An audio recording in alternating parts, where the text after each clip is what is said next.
So what I'm going to cover with this tutorial is taking sketches, any characters you've done into Photoshop and using Photoshop and Illustrator, a couple of different things, to then take into other packages. And the first one that I'm going to cover is going from Photoshop to Flash. What I've done is a sketch which could be something, because I know a few people tend to sketch on paper and maybe take a photo or scan it in because they don't have tablets at home, or they've got a tablet which they draw, and I tend to do that as well. I've got a Samsung Galaxy Note, which isn't the best thing in the world, but I can sketch on it and stuff, and this is a sketch that I've done using that.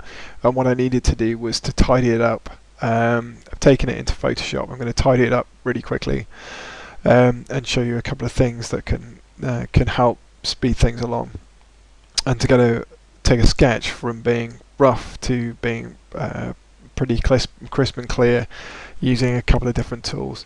So what I've done is I've just brought it in. I've separated the sketch of the body and the head off because I needed to move those around when I was working on it on the Galaxy Note, and I've just drawn on separate layers different parts of the body. So if I turn off the two sketchy bits, I've got these line bits in here.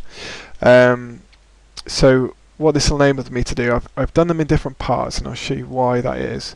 I've used a pen tool with varying width and pressure just to create sort of different widths and lines. It's not perfect. It's kind of rough in places, but what I want to do is show how I can tidy this up pretty quickly and get a sort of more of a vector feel to it quite quickly.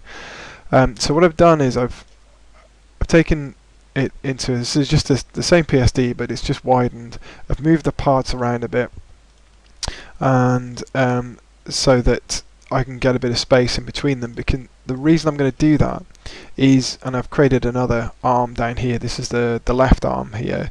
I've only got one leg, and that'll become apparent later why I've done that. I've moved these into separate parts because I'm going to be animating the separate parts in different packages. The first one, for the purposes of this tutorial, is going to be Flash, and I'm also going to be using After Effects as well later on. But it's really just a case of trying to show you the workflow from Photoshop into Flash. So what I've done with this is I've then taken it and I've coloured the parts in. It's pretty easy to do. I mean, what you can do is, if you need to colour a few different things and you can't be bothered to, I've got a layer here which has all my colour on, so it's just the same set of layers as before, a layer underneath, and what you can do is, if you can't be bothered to go try painting within the lines and stuff, because you can, obviously as you're colouring stuff in, you can you might go outside the lines and things. So what you can do is, if you just take, it's pretty simple, most people probably would have guessed it already by now, but if you take your magic wand, click on sample all layers, so it selects, uses all of the layers, and then I just click anywhere outside, and what you'll get is a selection around all of the parts, and then I invert that selection. I use Alt S and I, but you can go to select and inverse, and what that'll do is it'll mean that it'll make everything inside the body parts live. So I'm going to change this, say for instance, just as an example, I'm going to colour in the torso so it's blue, if I hadn't have deselected everything, and it just saves time in there. You can just just do that, and it's just a quick way of colouring it in. So that's how I did that. So what it's left me with is this graphic, which I'm just going to step back through there, which has all of the parts coloured in. It's got all these different bits and pieces, but I still want it to be, I want to be able to use this in a couple of different things, and I want it to be a little bit cleaner as well. So we'll leave Photoshop for now, and we'll just go into Illustrator. Now if I place the graphic, if I take the PNG there and I place it, in fact, before I do that, I'll just go into the ins and outs. I'll just close this just to create a new file. If you're not familiar with Illustrator at all, it's just File, New, and then I'm just going to, for example, make it 1000 by 1000 points. It doesn't really matter the size at the moment because we're doing vector graphics and they're not affected by any physical size. So that's not such an important thing. I'm just going to make it square just for ease of use. And there it is, and I'm going to place my PNG that I saved off from Photoshop. So if I go to File and Place, I'm going to select that, click Place, and drag and click into here, and there is my PNG. Now what I can do with this, and Flash does this as well, but Illustrator has a few more options which is quite useful.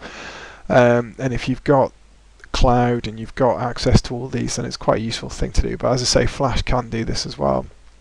If you go to, with this selected, the object that you've just placed, go to Object and go to Image Trace and Make. And what that will do is it will give you a trace, as the name suggests, which is taking the pen tool and the fill, and it's just going over your image and creating a cleaner version. Now don't panic if it goes funny like it has done here. What it's done is it's just using my last set of defaults, and I think I just clicked on black and white. So what you can do is you can click on the image trace panel and you can change a load of these settings. So the reason it's gone black and white is because the mode is black and white. So I just need to change that to color, and it'll just rework this. So it'll take a couple of seconds to go through. And what it'll do is anything that's not white, it's obviously changed to black. And now what I should get is anything that's red will change to red, and yellow and the brown color. So now it's filled that in. I'm pretty happy with that. That'll do. You do have some advanced options, so you can sort of increase the number of paths and corners and stuff. You can simplify things. If I wanted to make it simpler, I could just take that down a bit and it'll reinitialize it and rework everything out. So you can play around with a few of these different settings in order to be able to get the best result possible. As I say, Flash has a similar system to this, but it's not got quite the level of detail. This one looks like it's working okay, so I think that's alright. So let's have a look. So what it's done is it's taken all these corners and it has, if we turn on source image, you can see the source image is all pixelated and stuff. It's not that great. If we go back to the view, we're using view here and tracing result, you can see the way it looks there. And that's reasonable enough. That's okay. For my purposes, that'll do fine.